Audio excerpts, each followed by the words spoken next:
Hello and welcome to the Craft Beer Corner. For today's review, we are jumping into another single brewer review. This time we are going to be doing two different beers and two different beer styles from North Coast Brewing. North Coast Brewing is most famously known for their Old Rasputin Imperial Russian Stout, which is fantastic. It's one of my favorite beers in the world. I've had two different versions that they've brewed and unbelievably good. But I've actually never had any other beers that they brew. So today, I'm going to find out what their other offerings are like and if they are equally as good as the fabled Old Rasputin. So the first beer we're going to be sampling is Scrimshaw. This is a pilsner. It is done in a classic European style, so probably German Czech influence. This one clocks in at 4.7% ABV. And then beer number two, they didn't name it insofar as I could tell on the label. Just says Berliner Weiße, Passionfruit-Peach. So Passionfruit-Peach Berliner Weiße. This one clocks in at 4.1% ABV. North Coast Brewing, based out of Fort Bragg, California. We're going to see what some of their lighter beers are about. And we're going to get started with Scrimshaw, the Pilsner, at 4.7% ABV.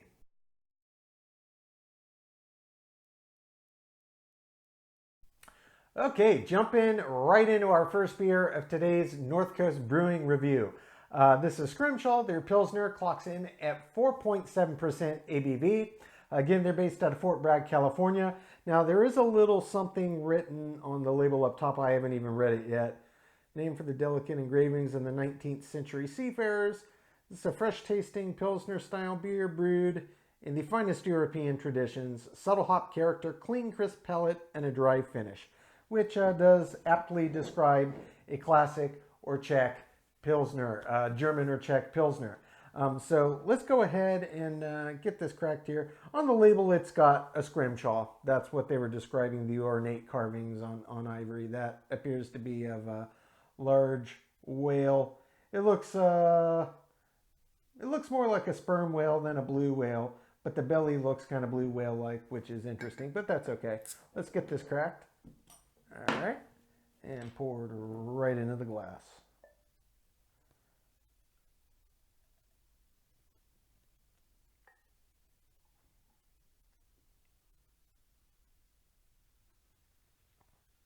All right. Okay. Well, spilled a drop on the table. All right. Visually, I would say actually this is maybe just slightly darker than your average German or Czech Pilsner, but not by much. It is still more or less a pale yellow, but it has just this slight orange hue to it. Slight orange hue to it.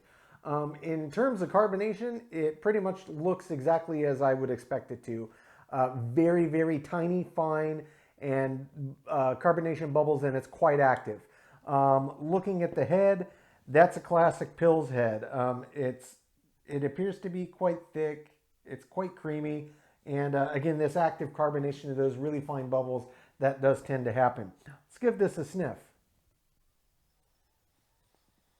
Okay, aroma-wise, I gotta say, it smells like a classic German or Czech Pilsner, no question about it. You can smell that nice sweetness from the malts, but at the same time, you can smell the hops that are in there. Pilsner is actually, as a style, they've got some hops in them. They've got a hop bite, and that's one of the things I love about them, because they're light and crisp and refreshing, but they still have substance. There's often a rich maltiness to it.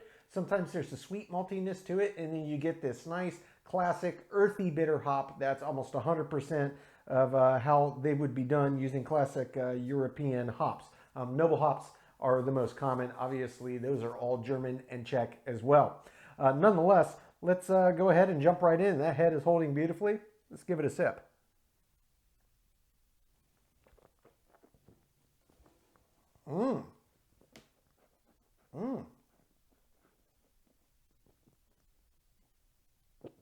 Wow, I didn't anticipate that. Oh, that's nice. That's a nice beer. Okay. Wow. Yeah. Okay. This is a very good Pilsner. First thing I thought when I got it in my mouth was, I can't believe how intense the malt flavor of this beer is. It's just big. It put me in mind of a German Oktoberfest. Really, it's got so much flavor. This is much more flavorful from a malt perspective than your average Pilsner by quite a substantial margin. This is packed with flavor, and it's got an interesting mix of flavors. It's got kind of a big classic Pilsner flavor to it, and then it's got this slight sweetness, but a slight kind of grainy cereal-like quality to it. And I also got like this kind of intense caramelly toffee-like that came through, which is not common in a Pilsner. So it's got a lot going for it flavor-wise. It's packing a whole lot of intense flavor, and there's kind of an amalgam of malty characteristics that are coming through. Very clean, very crisp, no doubt about it. Now, the one thing that I will say about this is it is not as hop forward as your typical German or Czech or European style Pilsner, no question. They're in there, but it doesn't have that hop bite. This one is much more malt centric.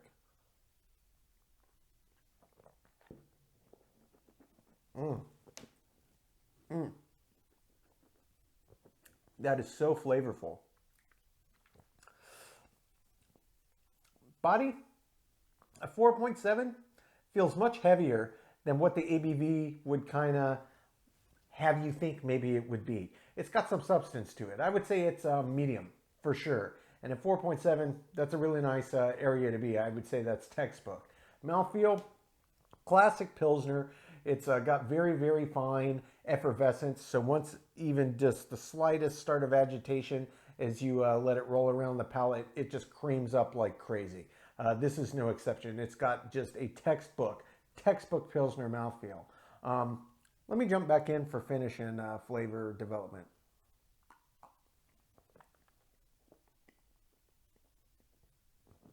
Big malt, intense malt, Oktoberfest-like. It reminds me of Märzen beer, Oktoberfest beer. Then it opens into slight sweetness, slight cereally graininess, and then just this nice burst of caramel and toffee. It's all in there. I got it on my first sip, and every time I go back in, it's still surprising me, and I know it's going to happen. It's just so good. It does have kind of a classic, slightly dry finish. Not super dry. It's not a brute finish at all. In fact, I wouldn't even say it's as dry as the finish on a fruited lambic or on a Hüse. But it's got this nice slight dryness to it, which helps make that nice crisp effect. In terms of length of finish, even though it's got a slightly dry classic Pilsner finish to it, the malt intensity is so great that it has kind of a bit more staying power, even though it's not coming from hop bitters. I'm really having a hard time detecting the hops in this. I couldn't begin to tell you what hops they may have used or in what quantity. It's got a slight bitterness, but I can't pick out, oh, that's the characteristic of the hop.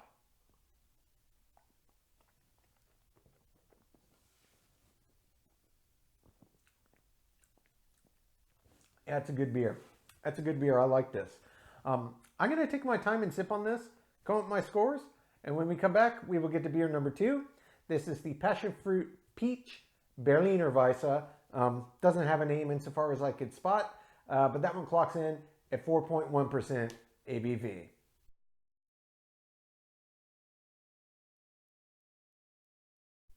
Okay, jumping into our second beer of today's North Coast Brewing review, we are jumping to their Passionfruit-Peach Berliner Weiße.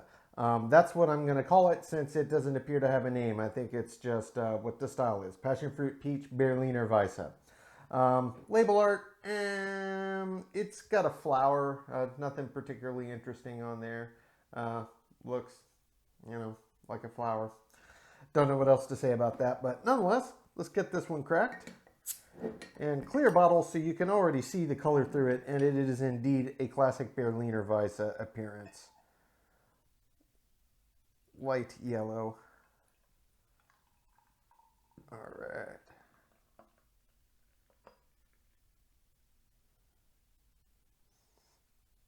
Get that topped off.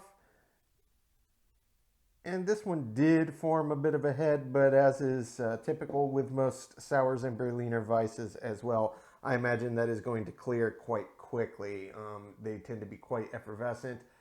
This one is, though the carbonation doesn't appear to be as active as in many Berliner Weisses I've had.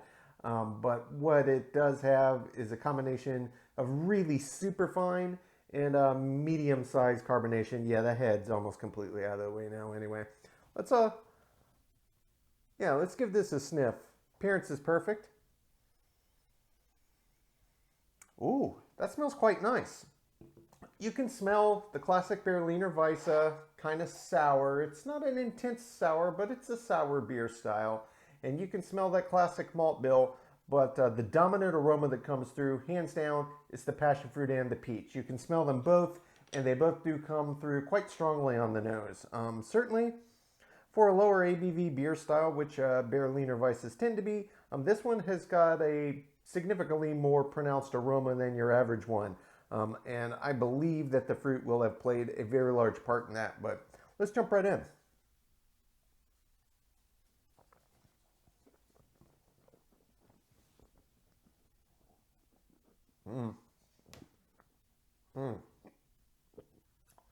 Oh yeah. Oh, it's a very nice beer. Okay. This is done exceptionally well. There's the classic finish. All right. So, first thing you get it in your mouth, you get that slight sour and slight tanginess. It's not pungent. It's not as big as, say, on a lambic. It's not quite that tang. It certainly isn't that same pungency you get from a wild ale or a Brettanomyces base, but it's got a slight sour tang to it. That's the first thing you notice immediately upon getting in your mouth, but it's subtle. Immediately behind that, you realize just how big the flavor is and how fruit forward this beer is. The passion fruit and the peach come through massively up front. Behind that, I'll jump back in to tell you where all the flavors develop. Yeah, it's really big. This is a classic Berliner Weisse. It's just been brewed with some fruit, and they really let the fruit stand out without completely destroying the classic traits of the malt bill in this beer style. This is a very well executed and well balanced example. No question about it. I'm going to jump back in for body and mouthfeel.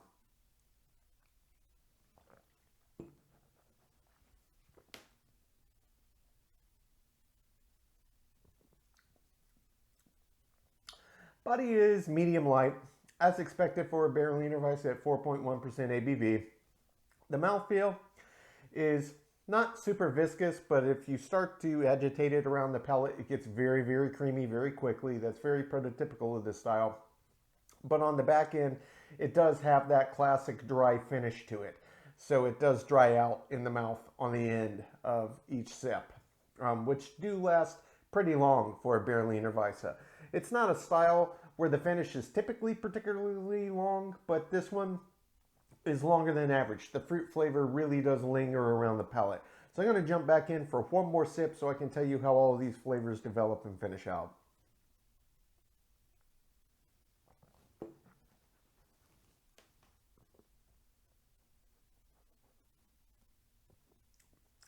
Sour, tang, tart, big burst of fruit, just big burst of fruit. That intensifies as the sour gets out of the way.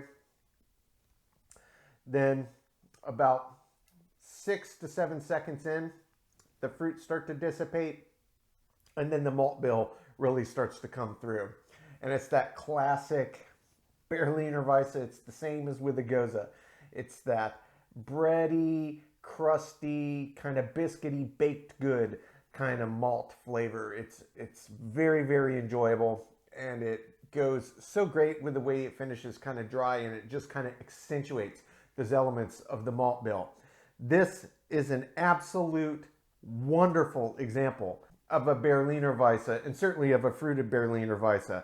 This is exceptionally well done. It's exceptionally well balanced, and they stuck true to this style. This is a really fine example of a Berliner Weisse. I'm going to take my time sipping on this one, come up my scores, and when we come back, we will get both beers ranked from top to bottom.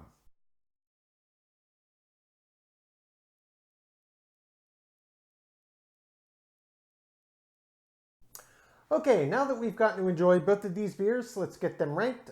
Starting with the North Coast Scrimshaw. Again, North Coast Brewing is based out of Fort Bragg, California. This one was the pilsner of the bunch, clocked in at 4.7% ABV, and they said it was brewed in the European classic style, so I'm assuming German, Czech are what they're targeting. Starting with the aroma. The aroma was nice. You could definitely pick up the malt characteristics. Couldn't really pick up any of the hop side, but it smelled nice. It wasn't overly pungent, but it was high end of average. It gets a 6. For the taste, I really enjoyed this beer. The malt bill in this was very, very interesting. It was very multi-layered, had a lot of very unique and different elements, and certainly the flavor intensity of the malt bill was quite a bit higher than your average Pilsner, to be certain. But what this beer lacked in flavor was really any discernible hop characteristic. I couldn't pick it out at all. I couldn't pick it up in the aroma. I couldn't pick it up in the flavor. I am sure that it had hops in there, but they must not have put that many in because it really didn't make its presence known. And that is one of the clear characteristics of a Pilsner. So I did enjoy it, but I can't give it top marks. It only gets a 7. Body on this one. Very nice body for a Pilsner. Basically what I expected at 4.7. If anything, this was a bit more robust than the ABV kind of would let on. I gave it a 10 out of 10.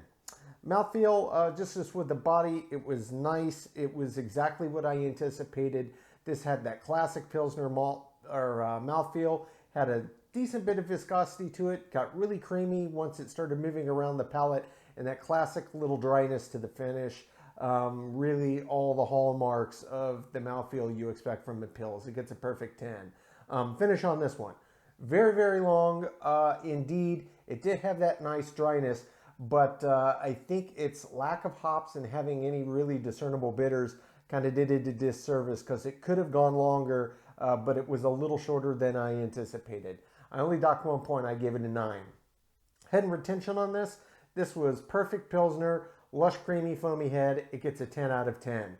Appearance-wise, this was maybe a slight bit darker than the average Pilsner, but it was still well within range and only by a hair, so I did give it a perfect 10 out of 10. For the balance. The balance is one of the areas I had the biggest complaint with this beer. While I did enjoy it, malt and hops were not balanced at all. It was far too malt forward, and the hops, as I stated prior, both in aroma and flavor were essentially, I mean, I would have believed if you told me they brewed it without hops because I couldn't detect any bit of it at all. Not a hint of bitters, not a hint of any hop aroma or flavor at all. That for me is unbalanced. I did still enjoy it, and the malt bill itself was balanced well, so I gave it just average. I gave it a 5. Feeling in the intangible. I enjoyed the beer. I did, and I thought that what happened with the malt flavor characteristics was quite interesting, certainly for a Pilsner, but for me, you gotta have hops. Pilsners do have a bit of a bitter bite, and this one just fell completely flat on its face in that regard. I gave it a high end of average. I gave it a 6. Finally, as an example of the style, I think it's got the bones for a good Pilsner, but maybe they ought to consider testing the hop side of the equation. It is an important one. Testament to how well put together I think this beer was are, the limited amount of points I did deduct because everything else about it was so good. It was just missing one key, and that was the hop. So, example of the style, I gave it above average. I gave it a 7. That brings the total score on the Scrimshaw Pilsner to an 80 out of 100. So, don't get me wrong, this is a good beer. And if you don't like hoppy Pilsners, this could be one certainly to seek because it really lacks any notable hop presence or bitterness at all. And it's got a very delicious malt bill that comes through and is very interesting. So take what you will, it gets an 80. Moving on to the Passionfruit-Peach Berliner Weiße. This one clocked in at 4.1% ABV. For the aroma on this one was quite pronounced, certainly for a Berliner Weiße. You could get just the hint of the sour tang that you might get, and the fruit came through very clearly, both the passion fruit and the peach, and had a pretty good presence to the aroma as well. I gave it an 8 out of 10. Taste on this one. The taste was absolutely fantastic. This was everything about a classic Berliner Weiße done perfectly, and then add in the fruit, and it was beautifully, beautifully balanced out, so no flavor overpowered the other. First, you got that nice sour and tart punch up front, then it opened up in the fruit. You could pick them both out. After that intensified, then the classic Berliner Weiße Maltville came through, intensified all the way to that beautiful classic finish, and it was just lovely. I gave it a 10 out of 10. Body, this was perfect for the ABV and for the style. It gets a 10 out of 10. Mouthfeel, same story as with the body. This was exactly what I expected, and in particular, I'm such a fan when a Berliner Weiße gets that little dryness at the end. It's not brute-like, it's not intense, but it's enough that you, and you get those last little bits of the malt bill. Give it a 10 out of 10. Finish on this one. This beer had a very nice finish, and it was quite long for this style. Everything about the way that it developed its flavors really let it keep going and going, even though it wasn't really a palate sticker. It didn't really stick around the palate, but the flavors were so big and intense that it really had staying power. And again, I really appreciate on the back end of any Berliner Weiße when it finishes dry, coming back to that malt bill, that classic Berliner Weiße malt characteristic. I loved it. 10 out of 10. Head and retention on this one. It did form a head to begin with, and I thought it might stick around a bit longer just due to how big it bloomed, which is atypical. But it got out of the way pretty quickly. I only docked 1 point. I gave it a 9 out of 10. Appearance, this was a textbook, lovely Berliner Weiße. It's a very light style, perfectly in range. It gets a 10 out of 10. Balance on this, very, very well balanced beer. To get the fruit in there and to get everything that came in so clearly with that classic Berliner Weiße malt bill and the sours up front and the tang, and have everything working in tandem and harmony without overpowering and overshadowing anything else. That's exactly how to balance a beer. They nailed it. It gets a 10 out of 10. Filling in the intangible, I loved it. I am a massive fan of Berliner Weisses, and this is a superior example of how a fruited Berliner Weiße should be done. It gets a perfect 10 out of 10. Finally, as an example of the style, only a couple minor nitpicks, but overall, this is a home run of a Berliner Weiße. It's a wonderful example of the style. Anybody that's a fan, I would encourage to seek it out. It gets a 10 out of 10. That brings the total score on the Passionfruit-Peach Berliner Weiße to 97 out of 100. So both above average, one of these exceedingly well above average, one of them still well above average, and I think would be a good beer for specific, tastes. Nonetheless, that's today's North Coast review. As always, I sincerely appreciate you tuning in today. Please don't forget to like, comment, subscribe.